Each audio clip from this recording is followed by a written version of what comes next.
Welcome to r/Entitled Parents, where an entitled mother demands someone else's baby. Our next Reddit post is from Instagram Normies. Okay, back in elementary school, we had story competitions. Whoever wrote the best story won like a $100 Indigo gift card. Anyway, so there was this kid, let's call him Marcus, who always won every single competition ever. And he was a rich kid coming to school in a BMW while the rest of us took the subway. So in 5th grade we had one of those story competitions, and the subject was hope, so Marcus wrote a speech about hope, not a story. He still got second because the speech slapped, but it was just that, a speech. And since he got second, he started crying and screaming while throwing a fit, and his mother threatened to sue the school. She didn't. Then she started to scream at the kid who won first because she didn't deserve it and was a little B, and tried to grab the gift card and medal out of her hand. The school called the police and she was arrested. I'm not sure if she was charged though.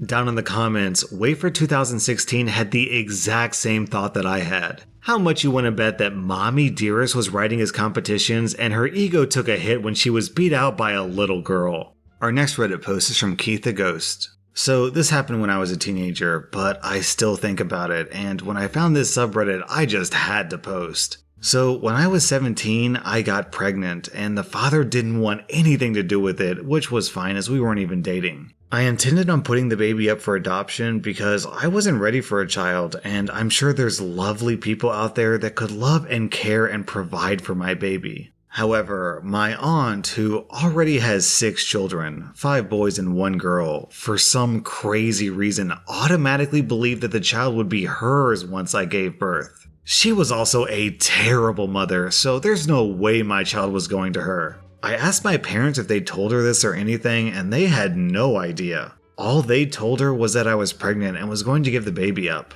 I found all this out when I went to her place for my cousin's birthday. She made a comment about how she was going to have to make some room for the baby, and I asked, "Wait, wow, are you pregnant again?" She laughed, and then told me, "No, when you give me your baby, silly." At this point, I literally thought she'd lost her marbles. I told her, no, I was giving my baby up for adoption. She just laughed once again and said, "Sure, that's what you're saying now." I continued to clearly tell her, no, you're not having my child. Like, this isn't some kind of, can I borrow your Barbie doll? This is literally a human. She just continued telling me I'll change my mind once I meet my baby. I gave up in the end because she just wouldn't accept the fact that I wouldn't give her my baby. When I went into labor, my mom told my grandpa, who told my aunt, and she turned up at the hospital waiting for me to give her my baby. I was pissed and told her to leave. She finally left, and it was the weirdest experience of my life. I'm close to my cousins, and so I have seen her since, but I haven't really properly spoken to her since. Our next Reddit post is from Thor's Hammer. So, my father has always doted on my mother. He worked hard so she wouldn't have to and could stay home to raise the kids. Except my mother was a firm believer in what she called personal responsibility. In her words, "I didn't wear those clothes, so why should I have to wash them?" That was something she said to me when I was 9. By the time I was 12, I was doing the dishes, washing my own clothes, taking care of the dogs, emptying and cleaning the cat box, preparing my own meals, and a plethora of other chores on the family farm. All of us kids were in the same boat. My dad was always gone, working hard to make sure we had a good life, while my mother was always watching Maury Povich, Law and Order, various court shows, and taking naps while us kids did all the chores and basically raised ourselves. She ultimately became incredibly spoiled and, quite frankly, completely out of touch with reality. As it does, time moved forward, and all of us kids moved away, got married, and had kids of our own. I specifically moved to Europe over 3,500 miles away. The family farm suffered a bad fire and was passed into other hands, and my folks moved into town. My dad was still working hard while my mother still stayed home so she could watch Maury, Judge Judy, and other trash TV. Ever the same and unchanging. That is, until about a month ago. My dad started to feel a lot of pain in his back. So bad he couldn't walk or really move.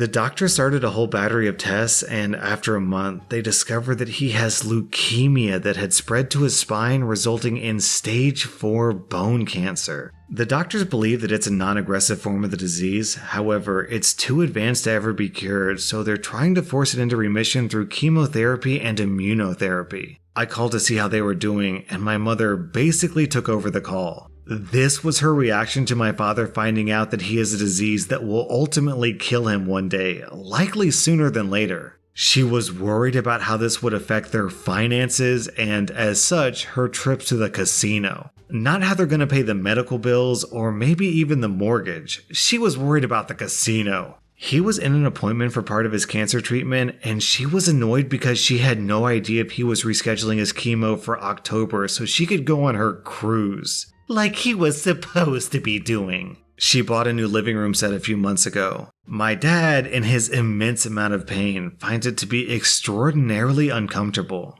He finds himself in even more pain every time he sits down on the new couch. However, his old recliner he finds very comfortable. So, naturally, my mother moved it out into the garage and tells him that if he wants to be comfortable and sit in his chair, he can go out and sit in the garage. And no, the garage is not set up for comfortable human use. It's used for tools, storage, and her car that he paid for because she hasn't worked in decades. So my dad isn't allowed to bring his chair, the only one he finds comfortable, into the house he's paying for, so that he can be comfortable because my mother doesn't find the chair aesthetically pleasing. Instead, according to my mother, he can go out into the garage and sit surrounded by junk with nothing to do but chain smoke because she doesn't want that ratty old chair in her house. And speaking of smoking, the man is dying of cancer and is trying to quit smoking because of it, so what does my mother do? Well, I bought him light cigarettes this time.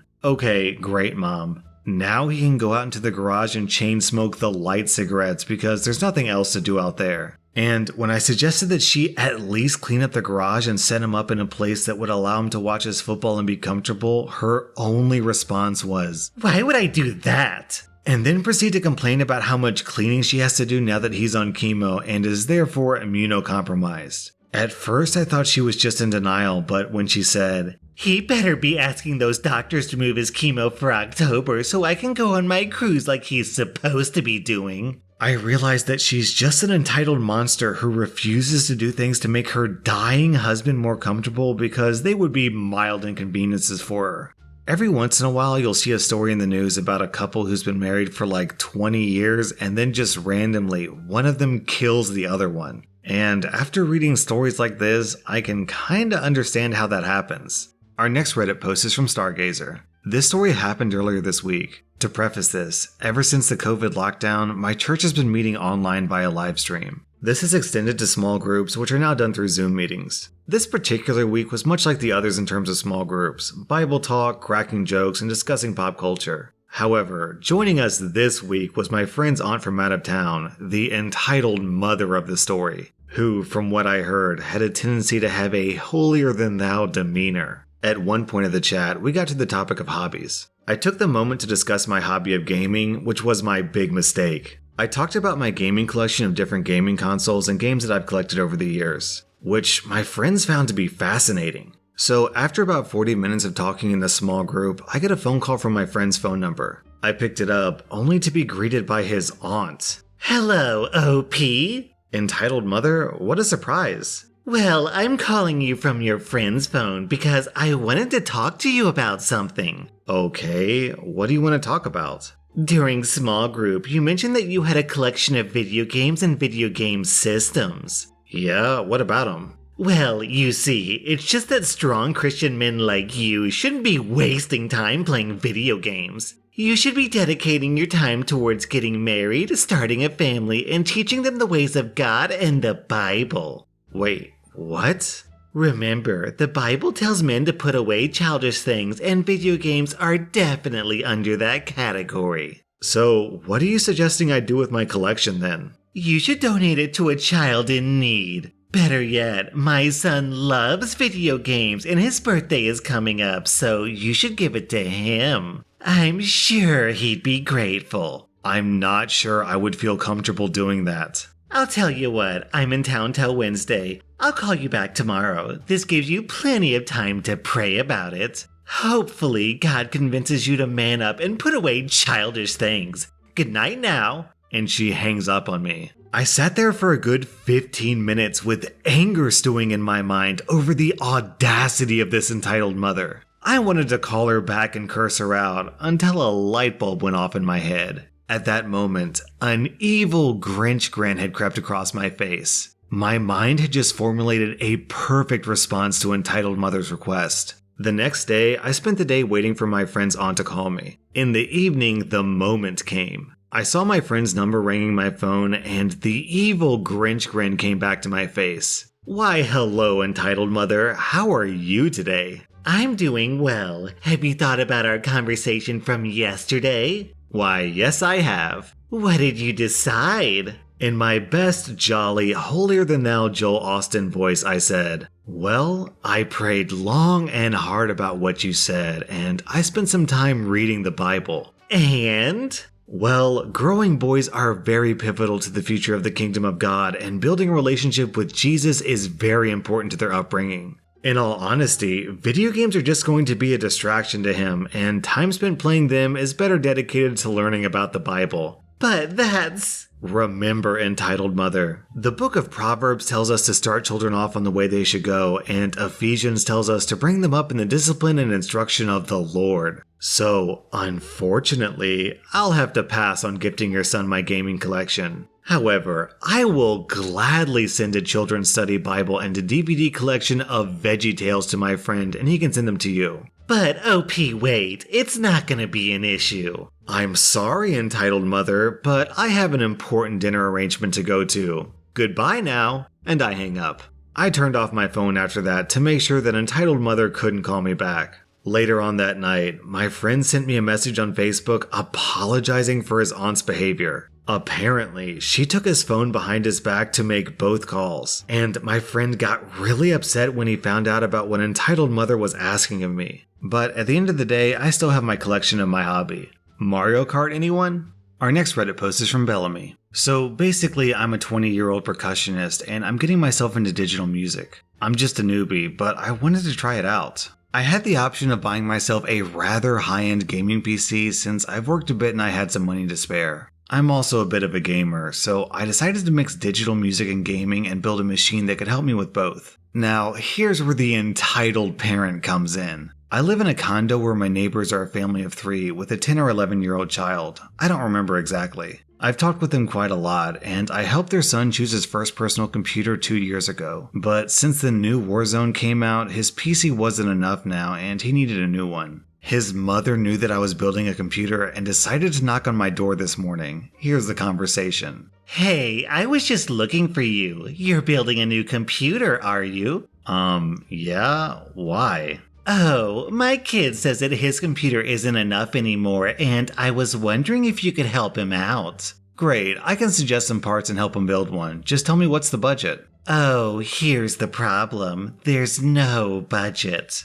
I can spend as much as I want on his configuration? No, I was thinking that you should just give him the one you have now. You're too old for games anyway, aren't you? I was still building the computer at this time, and I couldn't believe what words had just left her mouth. Why should I? I'm building this PC for myself with my money. I won't give your kid anything. But why? You're in university now. You don't have time to play games. You don't know how much free time I have, and that's none of your business. Oh, come on. You're an adult now. Adults don't play video games. Adults do play video games, and again, what I do with my free time is none of your business. You know you're never going to get a girlfriend like this. Girls don't go after men who play video games. Are you for real? Of course. Just give it to my kid. He's still a kid and he needs it. Goodbye. At this point, I was so angry that I wanted to punch this lady in the face, but I just slammed my front door shut and walked back to building my PC. Basically, this woman just wanted me to give my €1,500 PC to her kid because I'm an adult and I need a girlfriend. I mean, I am single right now, but I firmly believe that gaming is not the cause of that. Hey OP, I'm an adult who plays video games, and that's actually how I got started with my professional YouTube career, so don't listen to the haters. That was rSlash Entitledparents, and if you like this video, then check out my Patreon where I publish extra videos that I can't publish on YouTube because they get demonetized. Also, hit that subscribe button because I put out new Reddit videos every single day.